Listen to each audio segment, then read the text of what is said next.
Good morning, everybody, and Happy New Year also. We're back. It's January 5th, so yes, obviously, this is our first episode of this new year. Welcome to this week's virtual plant clinic. My name is Bill Lester. I'm with University of Florida Extension Service here in Hernando County. It just started raining. Very wet Hernando County at the moment. It And is I'm wet here. and gray today, yes. I'm here with my New Year co-host, Lily Browning. Lily, how are you today? I'm just great. How are you? I was good, but it seemed like the sun never came up this morning, and then it got darker, and now it's just drizzly, and the leaves are all falling off the oak tree right out front. Uh-huh. It's So dreary now. we have approximately less than 10 of those kind of days a year. Yeah. Up north it would last for a month at a time. Here Well, it's yes. a day. And we need the rain. So. Yes, we do. And the bonus is I don't have to water my vegetable garden today because it's getting taken care of. So, good morning, buddy. Good morning, Monique. good morning, everybody. Gee, everybody's joining us for after New Year's here. So. Yeah, everyone's done with all the festivities, and it's time to get back to real life now. I know we had so many dinners and so many visitors stretched out. Yeah. That when I came back to work yesterday, it felt like I've been gone for literally years. I couldn't remember what I was in the middle of, what I needed to do. Kind of stared at my schedule all day. I didn't take any time off except for the holidays and one extra day. So I was here, through the time that you were off partying and vacationing. I wish. I was working. I always work the Christmas holidays. We just have this agreement. My boss, that's always her time to go see her family and everything, and I actually enjoy the quiet time. So not saying she makes it unquiet. I'm saying, there's not a lot of people around, and I do get a lot of planning done. And usually we're allowed to wear jeans, during that time frame, and it just feels, it's a peaceful time to work. Yes, I've worked the week between Christmas and New Year's because we have to have someone at the office and we take turns every year. Yeah. And it gives me like a full 5 days to clean my office, which I planned on that, cleaning my cube, and I actually did not. Still need to do that. I did it before I took off for the holidays, and it's not perfect, but it's dramatically better. There's no air potato growing in your yard. No, the air potatoes are all gone. I did get some pictures, though. I need to put them online. Where did you put them? Please tell me not your neighbor's yard. No, they got tied up in a trash bag in the dumpster, which goes to the landfill. I could have just thrown them in the ditch in the woods out back behind the building. And then I could have tracked them and documented what happened to them. Yeah, I think we have a pretty good idea what they do. So. Yeah. So, hey, guys, if any of you have any questions, lawn and garden questions you want to ask, anything you want to share, I agree with Monique. I'm kind of glad it's all over, too, the holidays, that is. Yes. I bet you Monique does a lot of work during the holidays because she's a dog sitter. So I bet you she has a lot of work to do. Over the fence, see, Buddy knows how you are. That's my New Year's resolution. All my problems are just going to get tossed over the fence, either physically or metaphorically or... Yeah, and it looks like Monique was very busy over the holidays. I was busy, too, busier than I wanted to be. So, and we had some pretty big freezes over the holidays. And I know my yard is brown and crunchy. Should I run out there and prune all the dead-looking stuff away right now? No. garden like I do and do basically nothing at the moment. A lot of cold damaged plants, it takes a little bit of time for them to show the damage. So a lot of palm trees and larger things that might have gotten damaged. I have a hibiscus and I only really prune it once a year, and it's stuck in a little tiny square alcove right by the front door. And over the year, it gets huge and really, really big. And then I prune it back really low in March or so, and then just kind of let it go for the rest of the year. Flowers the best that way. It When looked you fine after the freeze.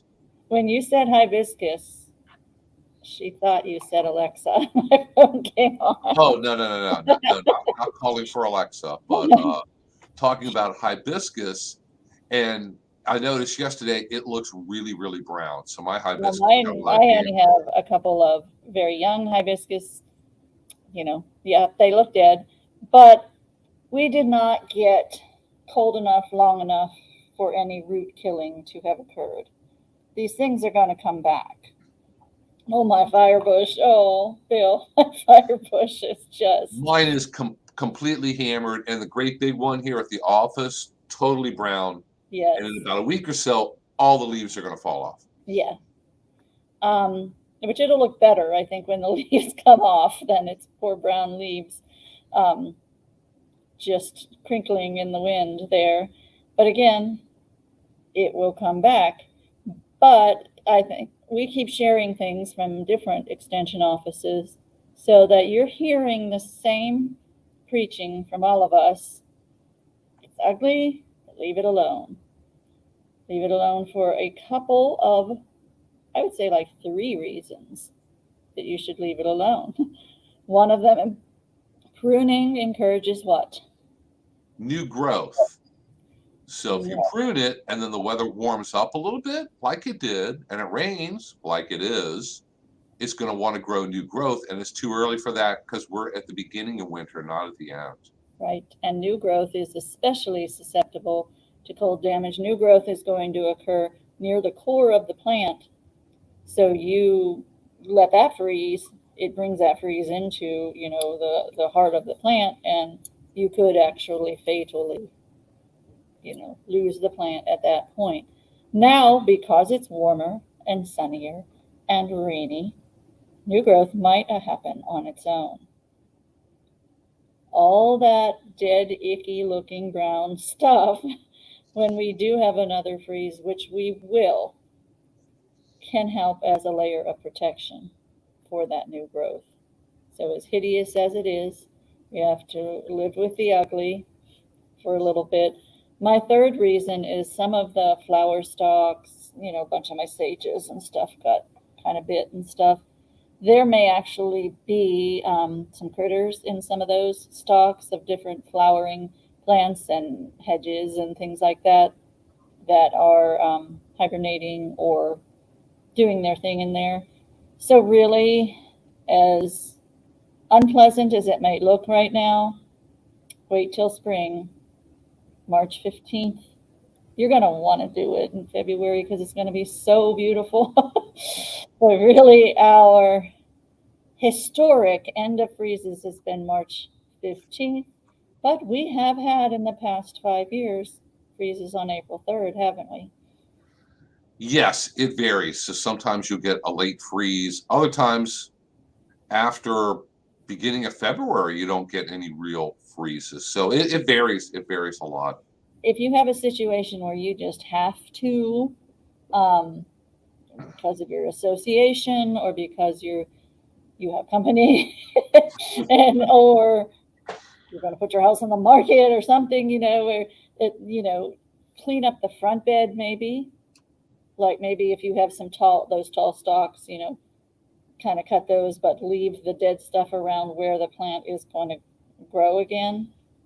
You can clean it up a little, but for the most part, leave it all alone until spring, unless there's some big reason that you have to. Yeah, Monique had a hibiscus, and she says it took forever to bloom again after she cut it down last year. Yeah, they will. With the hibiscus, after you trim it back, or cut it really, really far back, it takes a while, a number of months for it to grow back and then start to flower again. So that's really why you want to try to keep pruning it to maybe once a year. Because if you're out there every month trimming it back just a little bit, it seems like it never flowers because it never flowers. Because you're always taking off the new growth and the undeveloped flower buds that are at the tips of the branches. So hibiscus, unfortunately, does freeze back depending on exactly where you have it and exactly what kind of weather we get every winter. Mine always gets damaged. I cut it back really far in March when I get around to it, and then I don't touch it again until the next March. Mhm. And it grows back. It takes a while, it takes a few months, but then when it starts to flower, especially in the fall, it flowers really, really well. It does great. And like I said, even our fire bushes up here, oh man, they get burnt, but they come back bigger each year. The fire bushes do. My fire bush is outside my bedroom window, and it was so beautiful to look at, and now it's not. And the temptation would be there to cut it back so I don't have to look at the deadness, but that's not going to be good for the plant. Not yet. It's only January. It's only January 5th. Yeah, it is only January. But we have a question here about what's a good time to put down a pre-emergent for sand spurs. This is something that you need to do during the winter, and you have to do it at the right time. You have to put down a pre-emergent herbicide just before the weed you're trying to avoid or eliminate germinates. And I can't tell you what day it's going to germinate on. You just have to give it a real good best guess. Spring. Yeah, spring's not a date on the calendar though. Not in Florida. Spring can occur anywhere between February 1st and April 15th. So as a general rule here in Central Florida, in Hernando County at least, you're going to want to put down a pre-emergent early to mid-February. And that's when you have your greatest chance of success in helping. You know, the funny thing about pre-emergents is there's no way of telling if they helped or not. Because if you put down a pre-emergent, let's say you have a problem with sandspur, and sandspur is a warm season weed.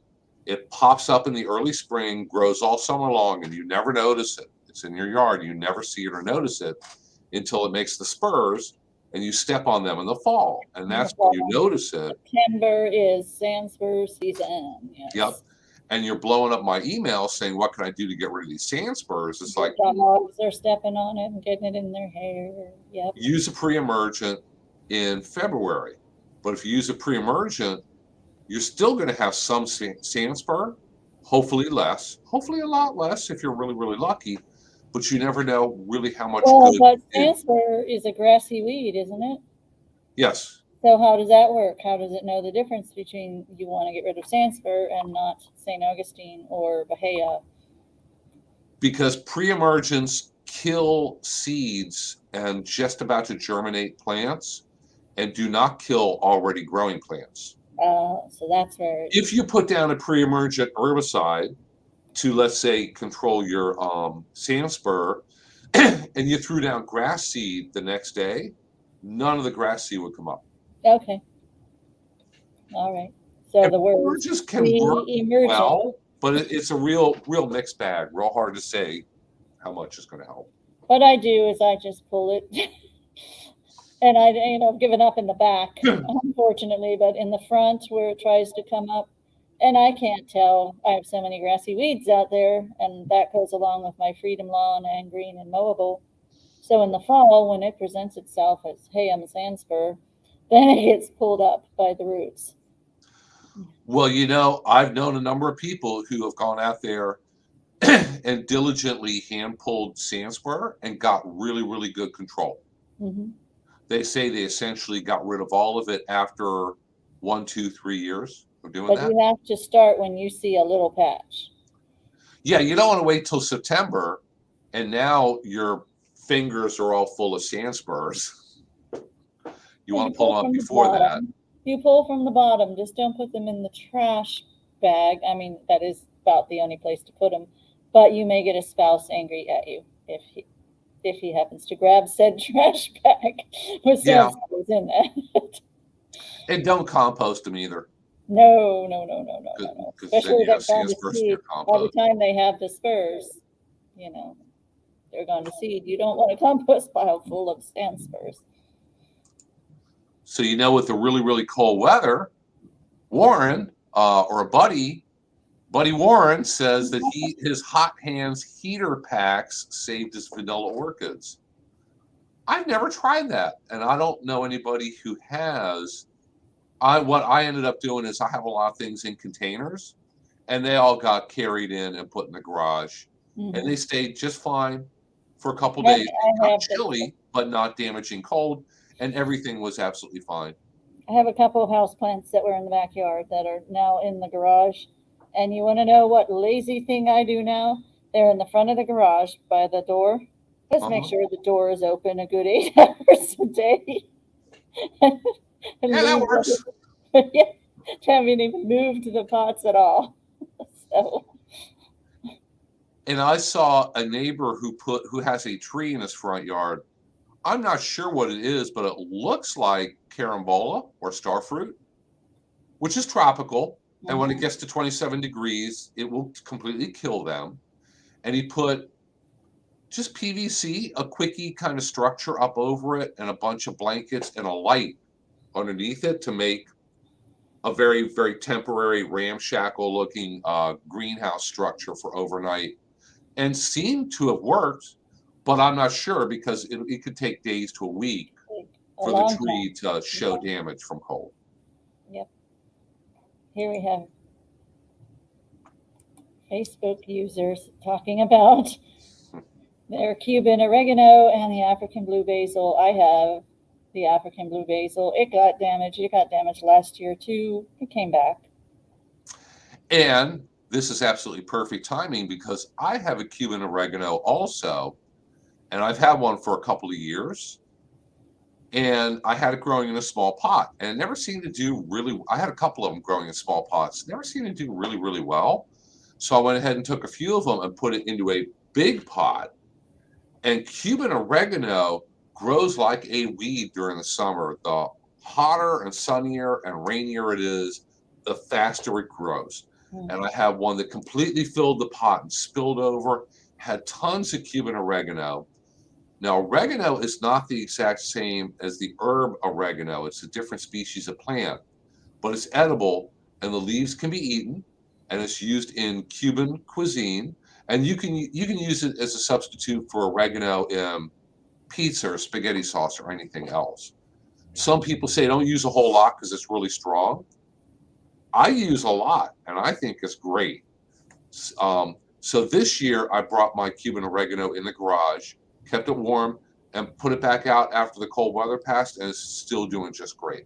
Last year, I left it outside, and it got really cold one night, killed it. All the leaves turned brown and fell off. And I thought, oh, it'll just come back in the spring. Wrong. Dead. Dead as a doornail all the way to the roots. Well, pots are more at risk than plants in the ground. Yeah, because the soil and the roots are above ground, the cold can get to them better. Yes. But they are very sensitive to cold weather. But what happened was a month or so later, I'm out there in that area in my backyard, and it's all landscape rocks in that little spot where I had the container. And 2 little tiny bits of the plant had fallen off into the rocks. Oh. I saw just the tiniest little leaf. I carefully dug it up in a little tiny root. I found 2 of them, put them back in a pot. They grew all summer long, and now it's just as big and spilling over as before. Monday, we're going to do a Facebook Live here at the office because I have to prune it back. I'm going to start cuttings from all the branches that I trim off. Then I'm going to dry the leaves and take pictures of that process and put them back on the Facebook Live video. So if anybody's free about 10:30 Monday morning, we're going to be on Facebook Live, pruning a Cuban oregano and talking about drying it. Since Teresa is now back and we could do Facebook Live. Yay. Yay. Yay, Teresa's back. And you can tell Teresa's back because she's she's plunking links here to University of Florida publications on what we're talking about. I think that's probably the Sandspur. You have a question there about Teresa's happy to be back herself. Yay, yes, we're very happy that she's back too. I have a question And about Jim asks, are there any herbicides that work on torpedo grass? Yes, glyphosate, Roundup. If you have torpedo grass in a lawn, there's nothing that's going to give you really good control, because killing a grassy weed like torpedo grass in a grassy lawn like Bahia grass or St. Augustine grass, they're really biological so similar. There's no chemical that's going to kill one and not kill the other. Can you do a pre-emergent for torpedo grass? Generally, no, because torpedo grass is coming up from the old dead grass. It's not coming up from seed. Right. So pre-emergents work well on a weed that's going to come up from a seed, but your torpedo grass is going to come back from existing torpedo grass that's still either underground or a little bit left growing in a flower bed that you missed or whatever. It's going to, in the spring, reemerge and spread and go all over the place. Roundup will give you a good level of control if you have it in, let's say, landscape rocks, flower bed, where you can safely spray the torpedo grass and not hit your prized azaleas or hibiscus or something.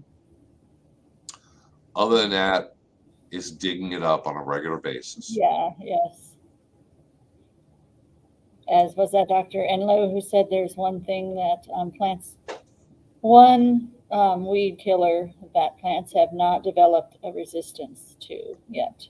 That's you grabbing it and pulling it out of the ground and throwing it into a bag or a can. Yes. Or a shovel. It's the most labor-intensive way also, but it's good exercise and fresh air and sunshine. Get rid of your frustrations. Exactly. And we got a question about it. It is very hard to dry Cuban oregano. I'm going to try it and I'm going to find out on my own. I do have a good dehydrator, but Cuban oregano leaves are kind of fat and they have a lot of water and liquid in it. So to get something really well dried, I'm going to take pictures and string it together in a little bit teaching video to show either how I succeeded or how I failed. So however it turns out, you're going to see. Sounds interesting. And we have a comment that glyphosate in a foam application works well for targeted areas. Never heard of that. They do make that, and they do make it like already mixed with kind of a spray wand and a little attachment to keep it from going where you don't want it to go, because that's the problem. And there are times when people either come into the office or they send us an email, they come in, they got pictures on their phone, and they say, I have azaleas, they have spots all over the leaves. What's wrong? And we say, did you spray with an herbicide near them? No. Did anybody spray with an herbicide near them? No. Do you have a lawn service? Yeah. Could they have sprayed? Well, he was out there last week with the pump sprayer, but I don't know what he was doing. So sometimes you have to ask 10 times to get the, full answer. But, if you're out there spraying something and there is a light, like 3-mile-an-hour breeze, and that's a real light breeze. That's not hurricane force winds. That's you're outside, and it's just a little bit of air movement. It will move those little tiny droplets about 6 feet from where you're shooting them. It'll blow them off. And if little droplets of glyphosate or any kind of spray lands where you don't want it, like on the leaf of your azalea or a plant that you're trying to not spray, it leaves spots on it and can damage them. A lot of times those plants will outgrow it if they only got a little bit. But if you're kind of sloppy and not careful, maybe, your lawn guy is not being careful, maybe it's 10-mile-an-hour breeze, maybe he's spraying a lot, you can do a lot of, and that's called off-target damage. So you have to be very, very careful with herbicides that you only put them exactly where you want to put them. Otherwise, if they go where you don't want them to go, bad things happen. You could take a little paintbrush. You have a lot of time. And paint just the plants you want to kill. At that point, you could have pulled them out. And Monique says, I believe fusillade is over the top for torpedo grass. I've heard of fusillade. I've never really read the label, so I'm not sure if it's labeled to be used in turf grass for torpedo grass. It might be. Even some things that are labeled for a certain application, it doesn't mean you're going to get 100% control. You might get 50% control, 80% control. Well, that's the word. Control is not eradication. Yeah, so for a lot of things, you need, and a lot of people will think like 100% control. What do I buy at the store and spray that's going to solve all my problems and cure 100.000% of the insects or the disease or the weed or whatever my problem is? And sometimes you just have to think of doing a bunch of different things to get good control, and maybe that's the best you're going to achieve for that situation. Like it was mentioned on Facebook, somebody wanted to know how to control Kogan grass. And that is not a one thing or one time effort. You know, those who are trying to control it on the roadsides or in pastures, that requires mowing, you know, a herbicide. I can't remember now what they generally use on Kogan grass. It's escaped me the name. It's a fairly common one. And then, you know, waiting for that to kill that particular, you know, batch there, and then probably a reapplication and mowing again and keeping it short and spraying while you just mowed, so it's all like the system is open. Sometimes it's just consistency, just annoying the plant to death, basically, and staying ahead of it. Yeah, being diligent and just, you could basically win in the long term. You just have to be diligent. You have to be more determined than the plant is that you're trying to control. Mowing goes a long way, it really does. Keeping an area mowed down in controlling invasive species that are there. And again, we're saying the word controlling. We're not saying eradicating. And we are going to do something on Kogan grass, because I just learned today in another conversation thread on Teams that has to do with Kogan grass that one of the preeminent researchers and most knowledgeable people in the Southeast was my weed science professor when I was in school. And I'm going to get him on Zoom, and we're going to do something on Kogan grass because he knows it all. And cool. That'd be great. In case you don't know what Kogan grass is, drive along somewhere and look at the side of the roads and the right of ways. It's blooming right now. It's got the white little plumes, and it is a, you know, thick bladed. It's not like a turf grass. You would never even consider it for a turf grass, but more of a thick bladed, you know, grass. Yeah, grass. Grass almost looks like an ornamental grass or lemongrass or something like that. Gets waist high-ish. Yes. And how you can tell it's Kogan grass from another, maybe, you know, from lopsided Indian grass or some kind of native or anything like that, is the margin is not in the middle. It's fairly offset on the blades. And it's a problem. It's really taken over many places. I mean, ranchers hate it, of course. But I've seen it's down the block from my house. Yeah, it's a really bad invasive grass. And Monique put another comment about fusillade that you can't use in a turf. You can use it over certain plants. It's probably something that kills grasses but does not damage broadleaf plants. So if you have, let's say, torpedo grass growing around your petunias, you could spray it. It will kill the grass and not Is kill the petunias, is but I don't know torpedo that for grass? sure. I just call it wild Bermuda. Is torpedo grass the one you pull and is like 6 feet long before is It that the has one? it has thick white stems and it goes underground a lot. It goes very, very deep underground. Oh, okay. So mine, what I have a problem is that wild Bermuda will Yeah, not. I would not care if it grew in my lawn. I try to throw it in my lawn. It won't grow there. It wants to be in the flower beds, in the good mulch. It is my worst weed. and going back to glyphosate, um, there is mixtures and formulations where glyphosate is mixed with a foaming agent and a blue dye. It looks kind of like hand soap. What that is used for is cut stump treatment. Hmm.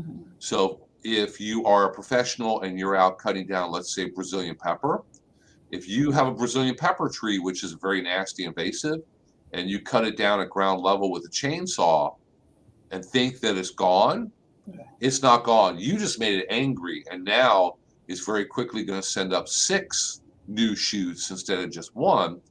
Some trees regrow very aggressively from the roots. So right after you cut it down, you have to spray it with an herbicide like No, glyphosate right after, you don't mean the next day. You mean within right 5 after. minutes. Yes.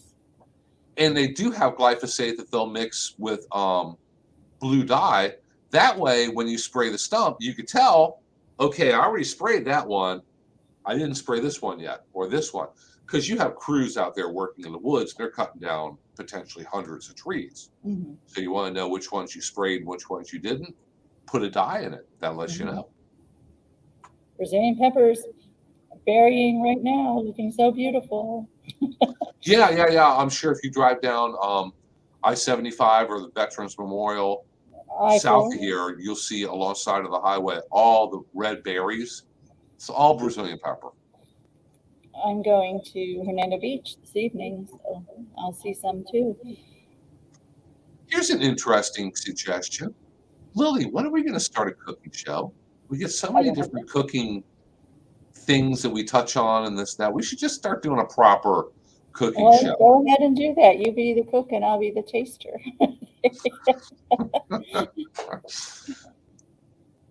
We could broadcast live from my kitchen sometimes. I have to Okay. work on the lighting. Yeah. So we have a suggestion here about try adding rock salt to the ground leaves of the Cuban oregano. It works for me. The salt will absorb the moisture. That's something I hadn't thought about. Like I said, I have a good dehydrator. It works really, really well on hot peppers because I've dried Thai hot peppers. I dried poblano peppers, which makes ancho pepper. I've done a couple of others. So I have literally a whole growing collection of dried ground pepper, and it works really well on the peppers. We're going to have to see how well it works on the oregano. So I might try mixing some with salt and see how that works. They have salt, right, for water softeners and ice cream makers and stuff like that. You don't have to drive up north and scrape it off the road. Yeah, you can get the boxes of kosher salt, which is big Oh, okay. grain salt. Yeah. So, Lily, do you have any cast iron frying pans? Do you cook with cast iron? I have a Dutch oven. I don't have a frying pan at this moment. Well, cast iron, you have to properly season it. Yes. It loves it when you use it for frying because cast iron loves oil that, makes it look great when you're all done. Mm-hmm. You don't want to use soap on it. You don't want to use a Brillo pad or scraping You stuff. can use salt, yes. If you have stuff stuck in your cast iron frying pan, you can use the kosher salt, the big grain salt, some of that and a sponge, and it scrubs without damaging it. So, I just use the Morton girl. It's dumped in there. Well, the regular table salt in the container is useful for certain things. It's small grain.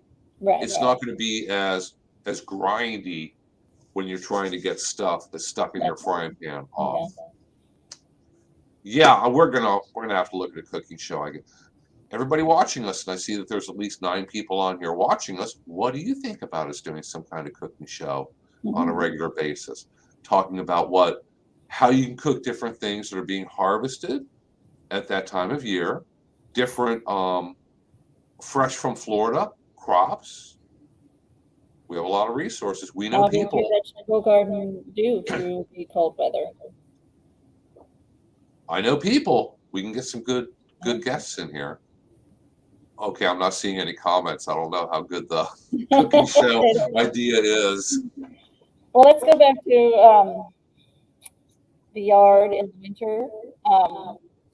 The local nature conservation center posted some of their native plants that did fine just out in the woods through this cold snap. Several of us think they mislabeled one as a Chickasaw plum. We think it is a Yaupon holly, because the prunus species are going to be deciduous, and it's going to come back in the spring with with its white flowers all over it. So let's just say that's a Yaupon holly. That's going to stay green. Just some things, I wrote a list, which of course I did not bring in here, of some things that will stay green for you all winter, so you're not totally depressed. Diversity is always the key. Have all those wonderful, colorful things, but to have the things that are bringing some color, even if that color is green, into your yard through the winter. Go around and look and see what did fine. Any of your hollies, any holly is going to stay green and do fine, and even have those red berries for you. Not the firebush, firethorn. Pyracantha. Pyracanthus, yeah. Yeah. They got thorns. It's not a native, but it's going to look very, very nice through the winter. Coontie, nothing's bothering your coontie. It grows up No, nothing hurts them.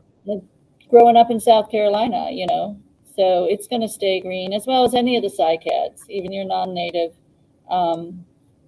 Sago, what is it, the Dahoon cycad? What won't do well is your cardboard plant.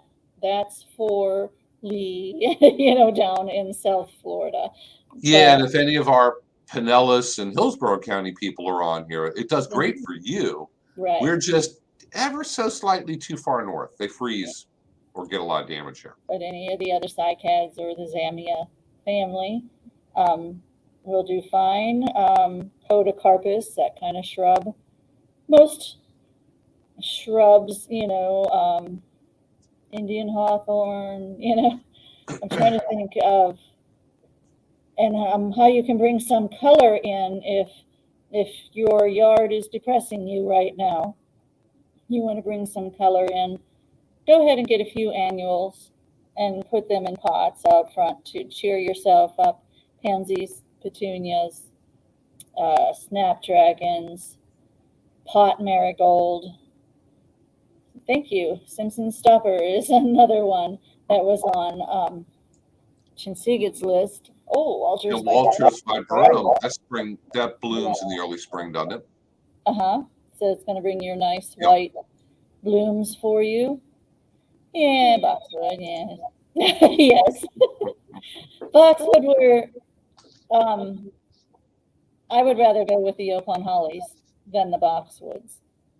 They look very, very similar. You have to look very closely to which one it is. Boxwoods, you're going to have a 10-year lifespan because we're actually too warm, for them. I'm trying to think what is, climbing asters. Might have got bit a little, but it should do okay. As far as I know, coral honeysuckle, some of the flowers may have gotten bit, but it's going to stay fine. Your dwarf jasmine, you have a ground cover of that never freezes. And a lot of these plants that I'm talking about have thick, waxy leaves that is a good protectant from the cold weather. So maybe I'll put the list, or I'll put something together of, what's green out there after this frost. So it might be something to think about to have as a foundation for your yard, and then play with the colors through the seasons. But like I said, if your yard is just depressing the heck out of you, go and get a few of those potted annuals as well to bring some color back. But So, hey guys, any other questions? Please go ahead and share them in the chat, and we'll try to answer them. Buddy wants you to do harvest and preparation of vanilla. You did, didn't you? Oh, he wants you to do a cooking class on that. We could do that because we did a class on growing vanilla, and I know the researcher who's an expert on that, and I know of other people that I can invite who work with actually using the vanilla beans and how to steep them in vodka and how to go about doing that to get your actual vanilla extract. Yeah. How to make your own extract and vanilla sugar and everything else. That's something I'm kind of interested in. I need to order some vanilla beans and start putting up my own vanilla. What you need to do to make it absolutely pure is also grow some potatoes to make the vodka, and just do the whole process there. I've never thought much about doing my own distilling. I mean, that's kind of advanced.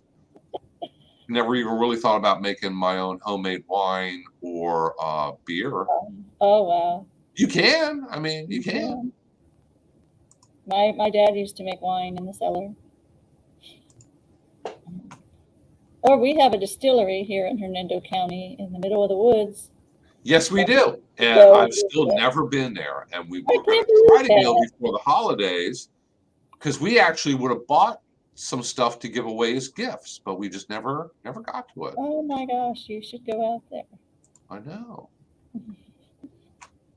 Now, I'm putting something in the chat here for everybody who's watching. If you have never taken the time to click on a link and take our very, very short survey, if you could do so, that would be great. If you've taken it before, only take it once. Don't take it over and over and over. Very, very short survey. We just want to kind of make sure or get an idea of, did you learn something? Are you utilizing it? And then, do you watch us live or recorded or both? So for anybody who's watching this as a recording, you should take the survey also. And the link to that is in the chat. It is on Facebook. It is on YouTube. So no matter where you're watching this from, live or recorded, you can go ahead and click on that and take that short survey for us. Claudia is our native plant expert for today. She's saying swamp twin flower stays green with little blue flowers. And the thing is, when we're telling you to leave your yard alone, just remember that spring's going to start popping up. Really, I say we don't know when spring is, but we can have a pretty good feel that spring is around Valentine's Day, here. So you're not waiting till April. We don't have to wait near as long as you do up north.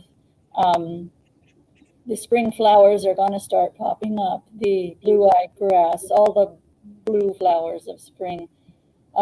Your azaleas and camellias are going to, before you blink, they're going to start blooming for us. So those are some other things. Azaleas and camellias don't get affected by the cold either. So I'll work on a list of,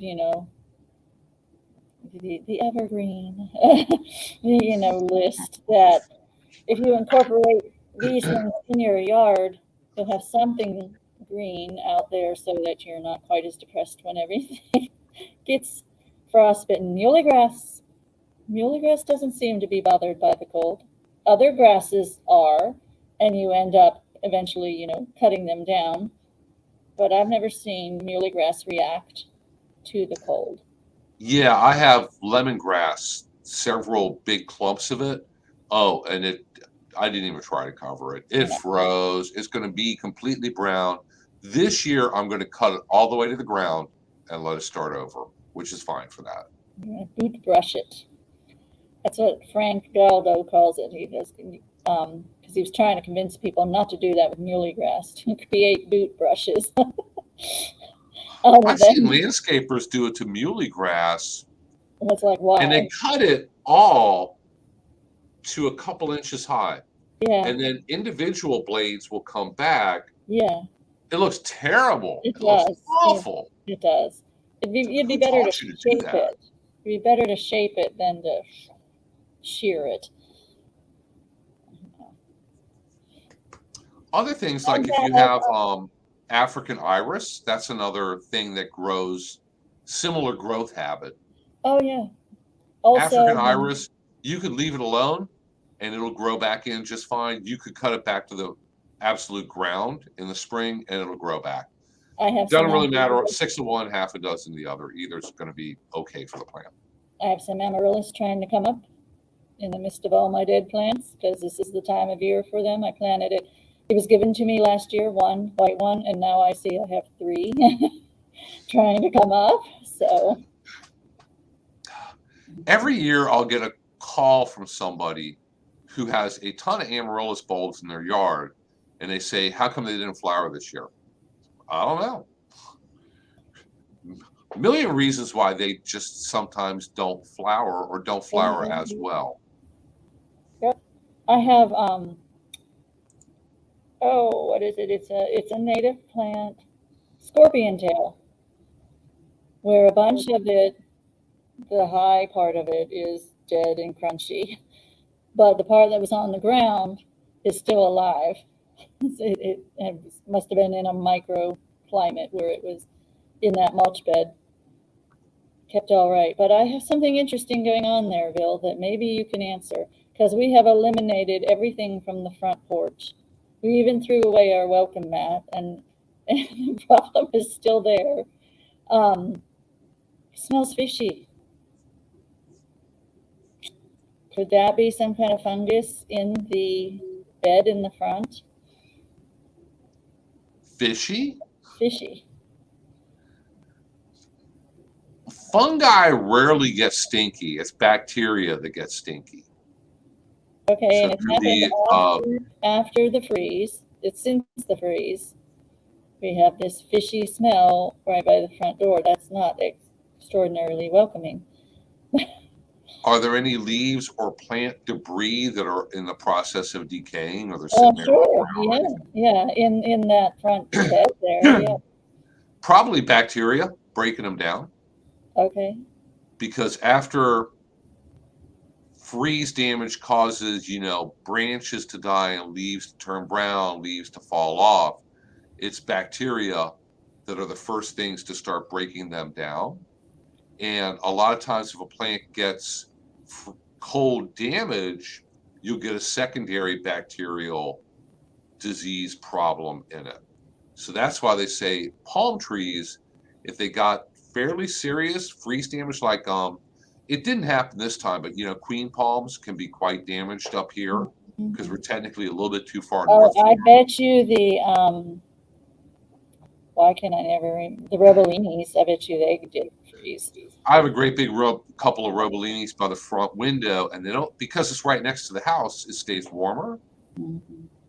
And it should have gotten a lot of damage, and I haven't noticed any yet.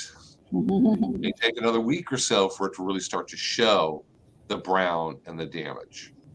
But they say a lot of times you should hit them with liquid copper, which is a fungicide and bactericide, which means protect against bacteria, to help protect them and give them a chance to recover from the damage.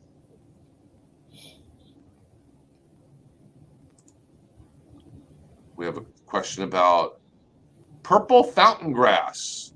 And Bill says this year was the first year that purple fountain grass turned brown, even with it being covered. I'm told it can be cut down yearly.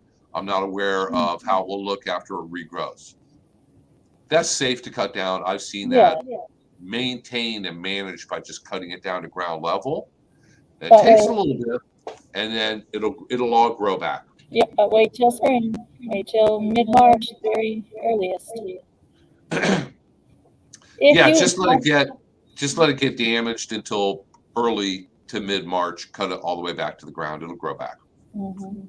If you do it before that, if the beautiful days in February cause you to clean up your yard and cut things back, just realize you're taking a risk of more freezes.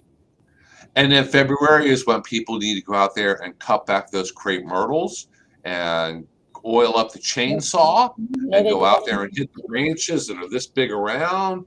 Nice big cut because you want to get them back to the stumps in the spring. Thank you. You reminded me I need to replay our video on that. And by the way, ignore everything he just said. In case you don't know him well enough yet, that was sarcasm. Do not do what Dr. Lester just said. You don't have to prune your crepe myrtles at all. Remember that experiment your boss ran with his 3 crepe myrtles in his yard one year? One he did not prune at all. One he hat racked and severely pruned, like people seem to love to do. And one he pruned moderately, meaning he took out all the anything smaller than a pencil inside, any crossing branches. You can take those brown calexes off or not. So he did each of those 3 things. Do you know what came back with the most flowers and the earliest? The chainsaw one. The one that was moderately pruned in the manner that I just mentioned.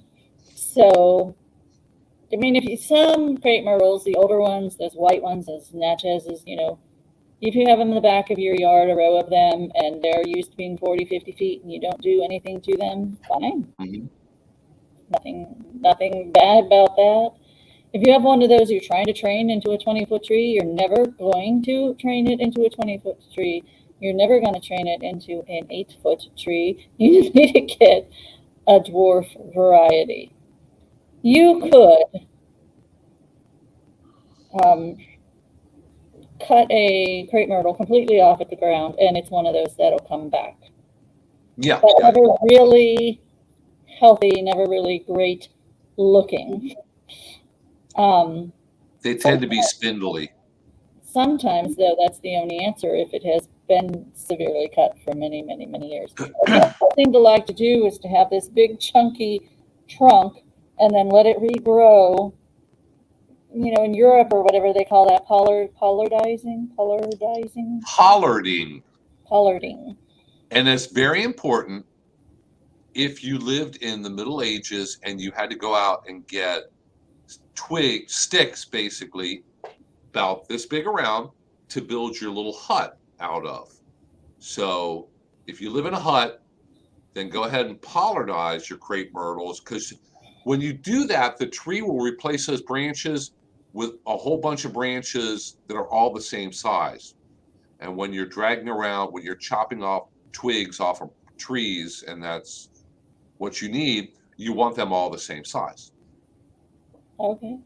Well, in your community, in the groups of crews that they go put out there and tell them chop, chop, chop, chop, they want to get a certain amount done and in a hurry. And do they care that then the community will only get 8 to 10 years out of that tree? Probably not. No, they don't care. But you, with your tree at home, and you can give it this concierge care, you probably want 20, 25 years out of your tree. So we would suggest, just because everybody else is doing it doesn't mean it's the thing to do. It's that very moderate pruning. That's the sweet spot for that crepe myrtle. Let it be as tall as it wants to be. If that's not the right plant in the right place, they have so many different varieties of crepe myrtles. Get a dwarf variety for that place. They do now. In one neighborhood in the Four Corners area in Seven Hills, for those of you in Hernando County that know what I'm talking about, I see there's one gentleman who has crepe myrtles, and they're in the dead zone, the little strip of grass between the street and the sidewalk. And those are the ones that he goes out there and brutally prunes several times a year.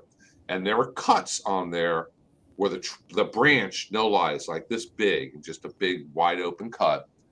And he keeps them whacked back. And I never thought they looked very good. They grow. He hasn't killed them. They Right. flower, but doesn't look very attractive. A block down the street, somebody has in their yard a Natchez, one of the crepe myrtles that gets white flowers. Mhm. And it was trained to be a tree. And it is, well, 1.5 times the height of the house, single-story house, big crepe myrtle. And you'd really never notice it's a crepe myrtle unless you kind of stop in the summer and look close. It's like, Mhm. those are crepe myrtle flowers. Yeah. If you look, that's a crepe myrtle. They will grow to be a nice, large, full, thick, with a very, very good natural curved shape tree. I've seen In that. the summer, they're covered with white flowers, and then when the wind blows, all the petals fall off. It looks like it's snowing. Great looking front yard tree. Yes, they do that in Virginia, in the Hampton area. They let them grow, that big, and they do end up weeping. And they use them as, it looks very, very, very attractive. The only problem I find with it is in the whole Hampton area where my son lives, Hampton, Virginia. That's all they have. That's all they have is urban trees. So if, number one, it's not a great wildlife tree. And number two, if there's some kind of crepe myrtle disease, they're going to lose every single one of their urban trees. Yeah, yeah. Here in Central Florida, crepe myrtles are very hardy. You can plant them in like the worst spot in your yard. Picture out by your dirt road with no irrigation, sandy soil. You can throw them out there in the full sun, never water them, never fertilize them, and they'll do just fine. Mhm. They're very, very hardy, very But tough. you will shorten their life if you severely prune them. They call it hat racking. They call it crepe murder. Mhm. It's a slow murder. It's not going to happen overnight, but it's, And don't think that they're loving it either, because they're really not loving it. So even though you can do it, and it's not like they're going to die right away, it shortens their lives. They may die. Alicia says hello. Alicia, good morning. How are you?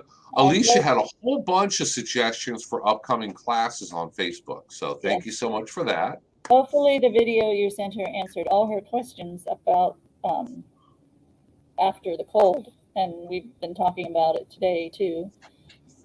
So I put that in the comments. And here, let me go back. Teresa has crepe myrtle pruning. It's so nice having her back. How did we do this without her? How do we make it through the day without her? I don't know. Here, I'm putting something in the comments. It is a link to our Hernando County government YouTube channel. And it's not, it's the government's channel, but each one of us has playlists on there. And Lily's up to 100 recorded classes. 200? No, it's 102. 102? Yeah. Okay. As of noon today, there'll be 102. Right now, there's 101. I have one. I need to go through mine and make sure that they have all been sent to John to be finished up and put on there. The dragon fruit one I did isn't on there. I need to send it to him. There you go. I send them to him immediately after I make them. That's part of my routine. It's recorded, it's downloaded, I put it on our shared drive, and I let him know. So, and then he takes it from there. And Alicia, these are a couple of really easy ones here. She said her Ixorias took a hit. They're tropical, and they will get damaged by cold temperatures. Mm-hmm. My tomatoes took a hit. Mine completely froze and died and turned to mush, but I knew they would the first night that it got down to freezing because it can't take freezing. Is the fruit still good? Some of the tomato bushes survived. If the fruit is not frozen or rotted or mushy and is still on there, yeah, it's still okay. I had some green tomatoes on mine, and I picked them off. We have fried green tomatoes. Yum, yum, yum. One of my favorite Because things. we should have taken them off right, are the too acidic. It's not like the cold makes them more or less acidic. The cold will freeze them and damage them, and then when they kind of thaw, they turn to mush. So some of those things you have to go out the afternoon when you know you're just going to get freezing that night, like I did. They said, here comes the freeze. It's going to be 27 here in Hernando County. I went out and I picked a boatload of peppers, a whole bunch of peppers, and what salvageable tomatoes I could. And I got damage to kale, broccoli leaves, Really? radish leaves. Not, it didn't kill them, but just some damage to them. So does So, Florida Cracker have fried green tomato? That's all I could think about after you said that. Nora makes better. Nora Okay. makes very, very good fried green tomatoes. And Yeah, you but can that doesn't happen find at lunchtime today. you can find green tomatoes at some of the stores, Yeah, and they sell them on a pretty regular basis. I've made them before myself. Yeah. Oh, hers are great. Well, They're great. she is a Florida native, so she should she should know. And she cooks them in a cast iron frying pan, and the There you pan go. loves it because it loves having things deep fried or shallow fried, whatever the term is. Yeah, we need to start a cooking show. So working towards wrapping it up here. At least If after this, if you're watching the recording of this, if you have any questions, shoot me an email. Or if you have any really, really hard questions, Lily is around. Send them to her. I will answer them after I call Bill. We do have a fish emulsion question. Speaking of fish, I didn't put any fish emulsion in my plant bed. It still smells fishy. Yeah, no, fish emulsion is a fine, light fertilizer that you could use anytime. So putting fish emulsion on after a freeze is no problem. It won't counteract the freeze. It won't take us back in time so that there wasn't a freeze. It doesn't fix freeze damage, but it never hurts anything. Okay. If anybody wants to talk to Teresa, Teresa's back. So you can call the office and she will most likely be the one picking up the phone. And Do you have time for that one more peach tree question? well, I'll have to go click back on the comments and read them. Right now I'm clicking through banners here. And once again, to leave you with, we have a lot of recorded classes, and a lot of times, nice thing about that is, a lot of people will email me questions. I have one lady, she asked something about strawberries, and she has blackberries and a few other questions. So I'm able to email her back, say, here's a class we did on growing strawberries. Mm-hmm. Send her a link. Here's one we did on blackberries. Send her a link. And we're able to, send links back to give people more information than we could just face-to-face on something. And why reinvent the wheel? We already went over this and we recorded it, and here it is. Alicia asks, what causes yellow spots on a peach tree? If you're talking about spots on the leaves should have fallen off the peach tree. If they haven't, they will. Sometimes they hang on pretty much all winter long, but peaches are deciduous, vocabulary word for today, which means the leaves are supposed to fall off. The tree sits there bare, dormant for a period of time in the winter. In the spring, it pops out flowers and brand new leaves. Now, with those new leaves, when they come out, if they get yellow spots, peaches, plums, nectarines are little fungus magnets. You're going to have to use a fungicide on them. Otherwise, they will get yellow spots, they get brown spots, they get black spots. We're just, So well, it depends on where you are, Alicia. We are, I mean, they have peaches they've developed that need less chilling hours and all that, but we are just a tad too south for peaches to really thrive. I mean, some people push them through, but there's varieties. If you look for the low chill or basically lowest chill, they could do well here. The problem is the exact number of chill hours we get, and that varies a lot here. They say the average is 350. It's always more or less. she's in Orange Peaches County. will have good years here and bad years. Pasco, you pick peaches in Pasco County, Really? and even a little bit further south than that, but not by much. By Pasco County, you're really pushing where you basically don't ever get enough chill hours. Alicia's in Orange County. I mean, it's basically exactly the same as here in Orange County. Yeah.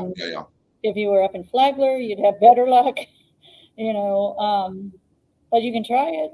Pasco south of here, and as he said, there's somebody who has a U-pick for it. So it is a matter of the chilling hours and how many you get, and if you get any.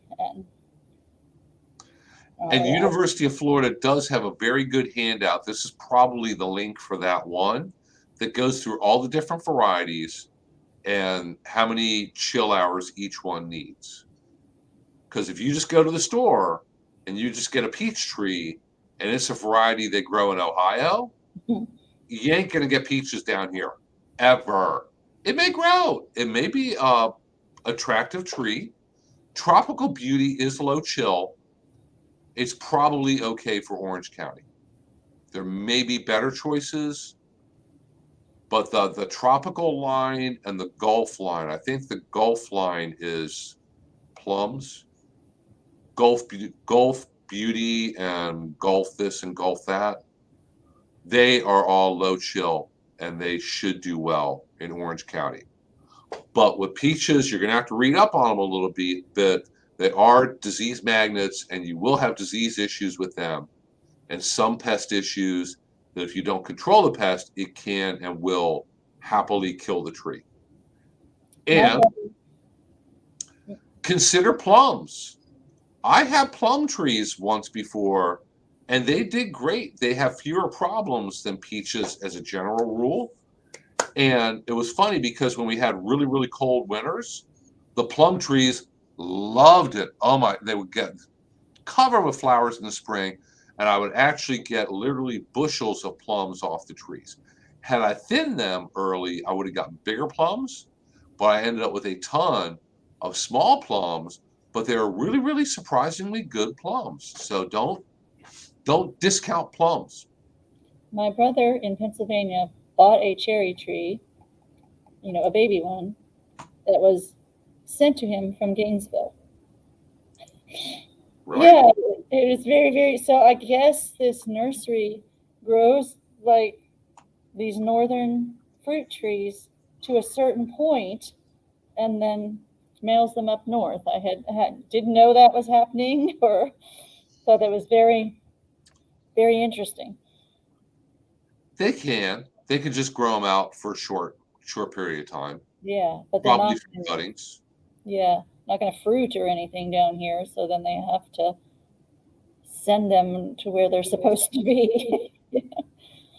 The whole world of growing out plants to be sold to people is pretty amazing. I've been to Costa Rica, and we went to a nursery where they take cuttings of plants and put them in great big bundles and ship them off to Florida. I was at maybe Apopka, somewhere in Florida, probably Apopka, maybe South Florida. I was at a nursery where they were receiving bundles of cuttings from Costa Rica, and they put them in pots. They grow them out just a little bit. They may get sold to another nursery where they take them, put them in bigger pots, and grow them out even bigger.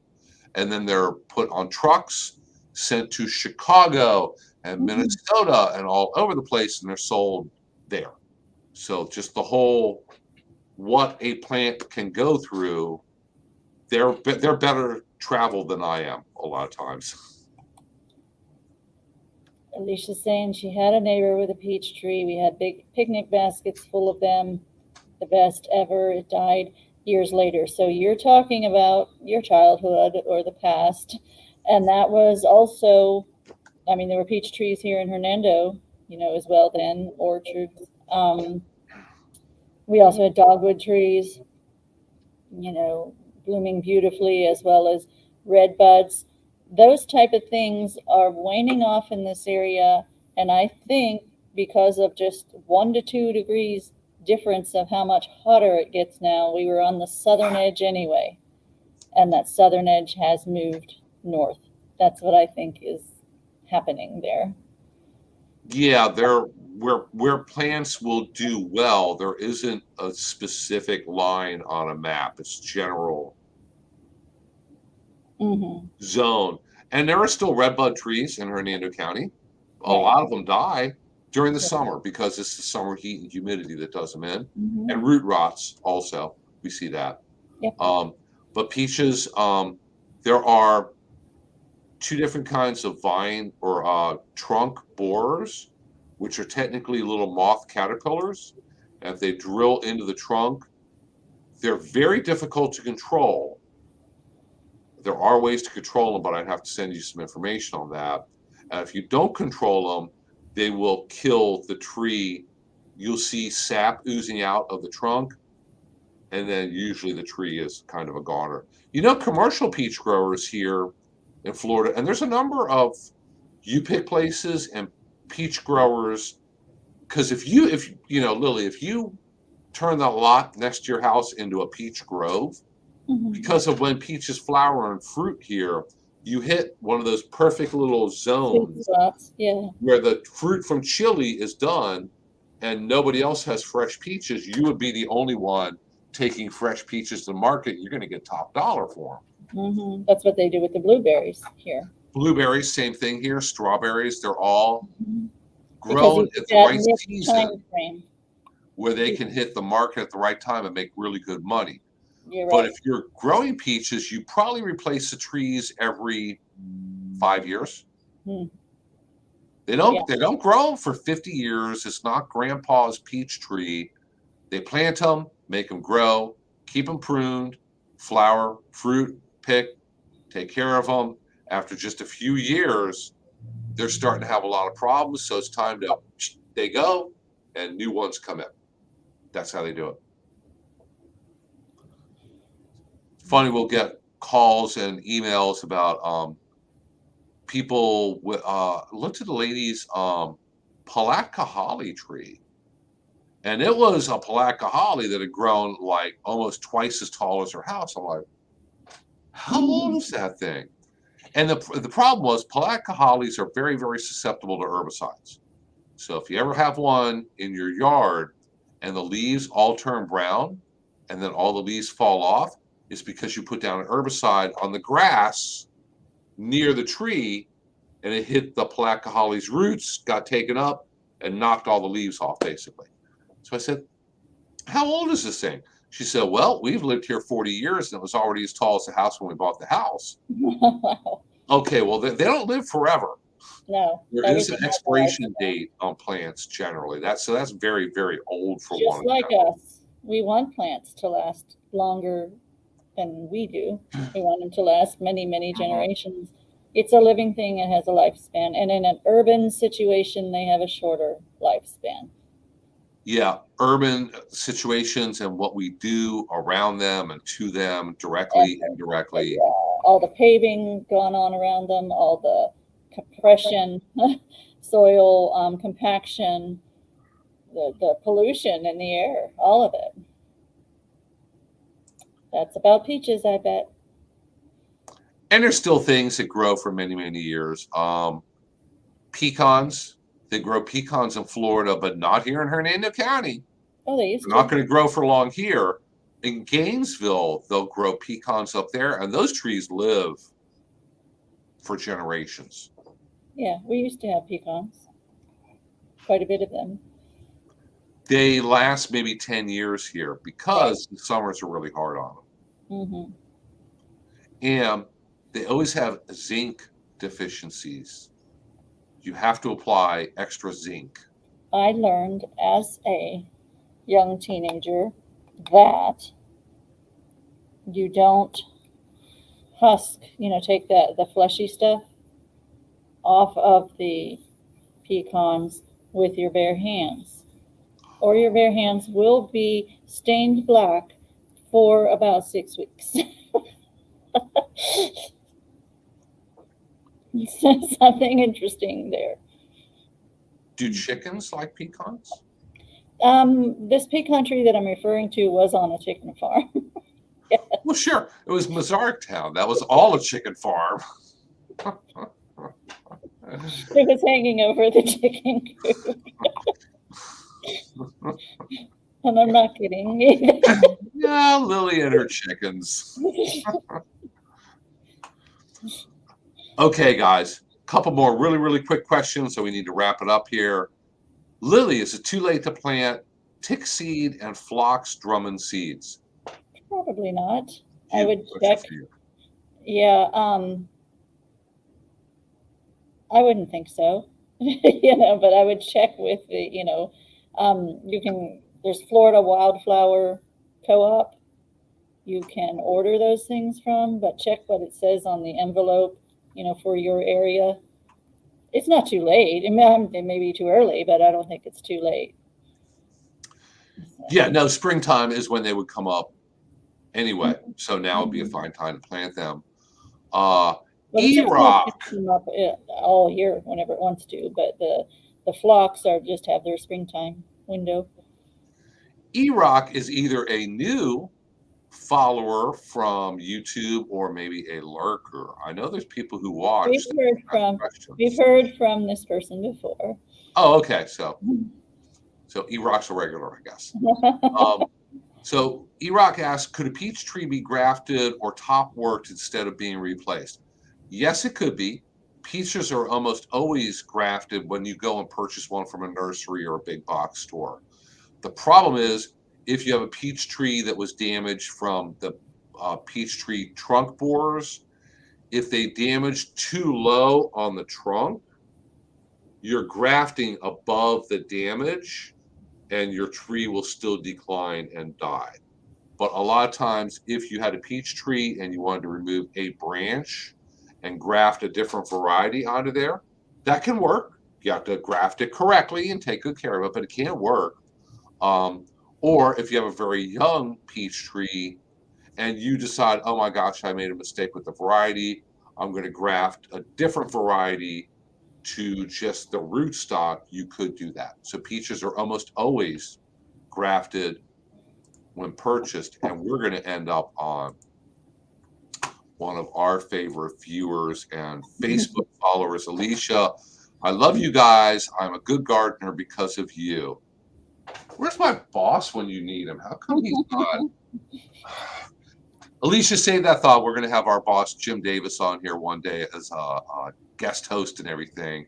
And you guys will have to lay it on thick for him. So there you go.